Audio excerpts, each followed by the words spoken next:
पुराने समय की बात है। पहाड़ों के बीच बसा एक छोटा सा गांव था जिसका नाम था सिद्धपुर। वहां के लोग मेहनती थे।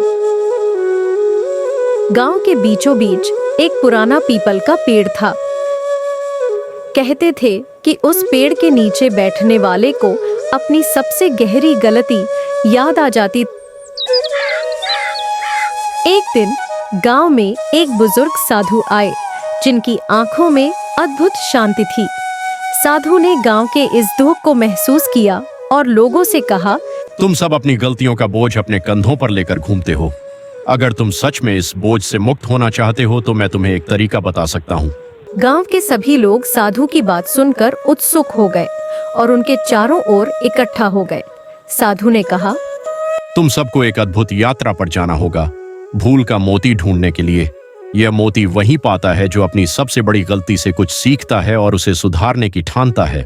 लोगों को साधु की बात पर विश्वास तो नहीं हुआ, लेकिन उनके मन में उत्सुकता जागी। कुछ ने सोचा कि यह मोती उन्हें उनकी परेशानियों से मुक्ति दिला सकता है। गांव के 5 लोग इस यात्रा पर जाने को तैयार हुए। गंगा, मोहन, भीम और रघु। अगले दिन वे एक घने जंगल में पहुंचे। वहां उन्हें एक बूढ़ी महिला मिली जो रास्ता भटक चुकी थी। उसने कहा, मैंने कई साल पहले अपने परिवार को छोड़ दिया था और अब मुझे उनका रास्ता नहीं मिल रहा। तुम्हारी यह गलती अब भी तुम्हें सता रही है, लेकिन तुम उसे सुधार सकती हो। हम तुम्हें तुम्हारे गांव छोड़ देंगे। यह सुनकर बूढ़ी महिला बहुत ही खुश हुई। सभी ने मिलकर उसे उसके गांव पहुंचा दिया। महिला ने जाते जाते कहा, याद रखना, गलती करना बुरा नहीं है, लेकिन उससे कुछ सीखना जरूरी है। जैसे जैसे यात्रा कठिन होती गई, 5 को अपनी अपनी गलतियां याद आने लगी।